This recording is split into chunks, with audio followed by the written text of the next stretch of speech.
Día 31. La sierva de Dios Isabel de la Trinidad. Esta sierva de Dios nació en Nantes, Francia, el 18 de agosto de 1881, siendo bautizada en el mismo día en la catedral de la misma ciudad. Dióla al cielo unos padres eminentemente cristianos, llamándose su padre Luis Dutertre de la Coudre, y a su madre la llamaba la relación Madama de Dutertre de la Coudre. En hogar tan cristiano aprendió a amar a Dios. En su infancia se quedó huérfana de padre, el cual, como recuerdo a la hora de su muerte, pidió a Dios para su familia las mejores bendiciones, siendo sus últimas palabras de consuelo, que el mundo no era nada y que Dios lo era todo. Su esposa, educada en la misma escuela que el esposo fallecido, cuidó de la más esmerada educación de sus hijos en el orden religioso.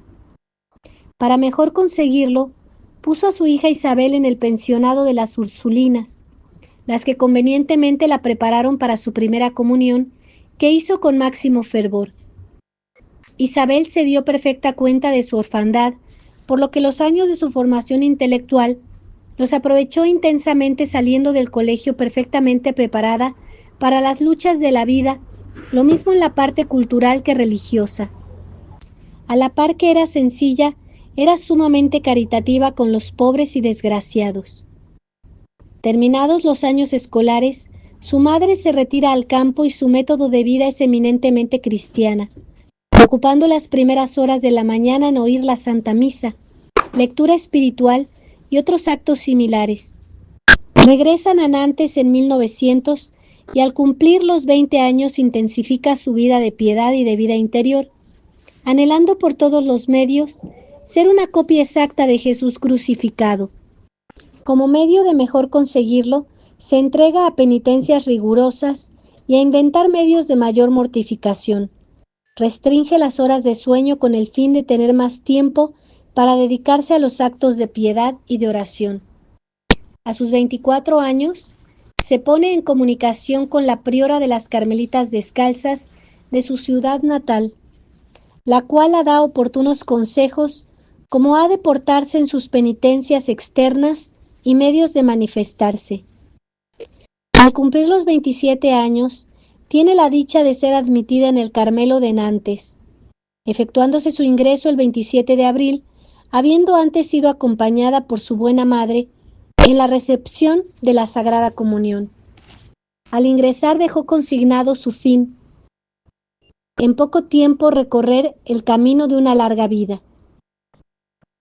La priora de Nantes, al ver a su postulante tan semejante a la venerable Isabel de la Trinidad del convento de Dijon, quiso que se llamara como ella.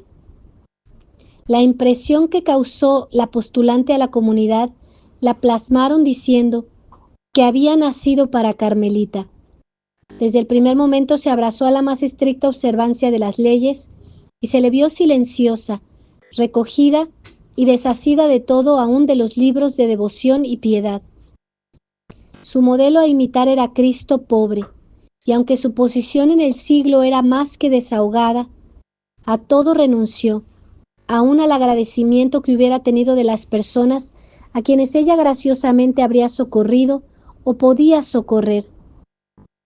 Decía: el pobre está libre para el amor. Este espíritu de muerte a todo lo sensible presidió todos sus actos, y deseando conseguir la felicidad, no encontró otro medio que pensar en la gloria que la Santísima Trinidad halla en sí misma, y que nada le puede estorbar. Se confiaba en el amor inmenso de Dios, pensaba en el buen Jesús que llevaba en su corazón, en la Santísima Virgen que era su madre y la mejor de todas las madres. Pensaba en las delicias que le esperaban en el cielo y pensaba que en su nuevo estado podía salvar muchas almas. Desde su noviciado consideró el rezo del oficio divino con el mayor respeto y las ceremonias que al mismo se referían observaba con la mayor fidelidad y exactitud. En mortificar su amor propio puso una diligencia de santa, por lo que nunca se disculpaba, aunque le achacasen defectos que no había cometido. Con estas admirables disposiciones y con estos actos de verdadera carmelita descalza, pasó el año de noviciado, siendo su alegría inmensa cuando la notificaron que la comunidad la admitía a la profesión religiosa que realizó el 3 de octubre de 1909. Después de haber emitido sus votos, nada de particular se observa en ella, sino es su característica una devoción y confianza sin límites en la protección de la Santísima Virgen. En los años de su formación científica, se dedicó a la literatura y a los conocimientos que entonces adquirió. Le sirvieron para después escribir versos y poesías en los que los sentimientos de su corazón salían al exterior. Entre otras que compuso, tituló una que decía El corazón de mi madre, diciendo así una de sus estrofas: Tu corazón, oh madre, es hermoso sagrario, donde vivo en silencio, recogida y orante. Corazón de mi madre, eres blanco sudario, que me espera y envuelve en mi postrer instante. Otra decía: Vivir será servirte y más amarte, y morir será verte por contemplar tu faz. Oh Jesús, oh María, oh divinos amores, seréis al fin mi cielo toda la eternidad. Después de una preparación y deshacimiento absoluto, el 25 de marzo de 1912 hizo de sí misma una consagración y don sin reserva a la Santísima Virgen. Decía que en el Carmelo todo se hace en María, con María y por María. El Carmelo es la orden de la Virgen, es nuestra fundadora, nuestra Santa Madre. Repetía, no hizo otra cosa sino que las aguas volviesen a su cauce y fuente. Y esta fuente es la Virgen María del Monte Carmelo. Se extasiaba que su vocación de carmelita era el ser hija y hermana de la Santísima Virgen. En su acto de consagración no buscaba otra cosa que despojarse y desapropiarse de toda posesión personal. La vida verdadera, decía, es negarse siempre, y entonces se suprime del vocabulario las palabras aburrido, incómodo, inquietud, decepción y otras similares. Viviendo de la voluntad divina todo se acomoda, todo gusta. Negándose es cuando entonces se vive en Dios. En 1914 la nombraron maestra de novicias, causándola sorpresa y asombro, pero cumpliendo con la obediencia instruye a sus jóvenes novicias en lo que constituye el sello de una verdadera carmelita descalza. Amplio y recogido silencio, sencillez grave que brota todo y espontáneamente de un alma que vive a fondo el punto de la regla que dice, velad en oración. Tenía como principio que por la adquisición de las virtudes es por donde el alma religiosa debe hacerse agradable a Dios. Celebró el convento las elecciones para priora en 1915, saliendo elegida para el oficio la Madre Isabel de la Santísima Trinidad. Si la elección la anonadó, supo sobreponerse, y la que siempre había sabido obedecer, supo después gobernar. Ocupó el primer puesto para estar perennemente al servicio de sus hijas. El oficio de que la invistieron le daba derecho a hablar, a enseñar, a mandar, a reprender y siempre a bendecir. En el Carmelo las monjas llaman a la priora Nuestra Madre. En su corazón depositan las religiosas sus secretos y confidencias con una sencillez y abandono que no tendrían si no pudieran darle tan dulce nombre. Solía decir que si las monjas buscan a la priora y no la encuentran en sus necesidades, podían con todo derecho gemir con aquellas palabras de la Escritura. He llamado para pedir pan y nadie se ha levantado para dármelo. Las pláticas y exhortaciones que dirigía a sus monjas eran todas de alta perfección. Hablándolas de la gracia de la vocación al Carmelo, las decía: el Carmelo es Dios, Dios solo, Dios conocido, Dios amado, Dios servido, Dios vivido. Todo en torno a la Carmelita le grita: el Maestro reina aquí, Dios está aquí. La Carmelita está hecha para orar como el pájaro para volar. Si los conventos no se apoyan sobre el fundamento de la oración, dejan de ser Carmelos. Para conservar su alma habitualmente ocupada en Dios, se sirve de todos los medios que pueden retener cautivo el pensamiento. Cuando tiene que acudir al locutorio a recibir visitas, saluda a los ángeles de las personas que le hablan. Si trabaja, se vuelve hacia el sagrario y conversa con Jesús, allí por su amor escondido, y en una palabra se habitúa a todas las prácticas que la pueden excitar al recogimiento y a la presencia de Dios. Decía ella por experiencia: la vida divina y su efusión en el alma está subordinada a estas 1000 pequeñas prácticas y a esta fidelidad de cosas pequeñas. Sabe de las arideces y sequedades del alma, mas por eso mismo es mucho más generosa para esperar a aquel que parece ocultarse a su amor. La prueba no la abate, sino que se hace sentir más su flaqueza y por esto adherirse más íntimamente a Dios. No desea distracciones que recrean su pensamiento. Es hacia Dios, hacia su divina Madre a quienes ella se lanza, instruida en la escuela del Espíritu Santo. Reelígenla en abril de 1918 y, resignada a la voluntad de Dios, continúa su obra sencillamente cerca de las almas que le habían encomendado. Toda su vida religiosa había sido de desapego a las cosas de la tierra, y este desprecio enseñaba a sus hijas para que sus corazones estuvieran más libres de percibir las cosas del cielo. En uno de los últimos capítulos que tuvo antes de morir, decía a sus monjas: dad la vuelta a la celda. ¿No hay algo superfluo en vuestro pequeño Belén? ¿No hay en vuestra oficina un libro muy cuidado, una estampa, un objeto lleno de recuerdos, un instrumento cómodo al cual estéis apegados con exceso?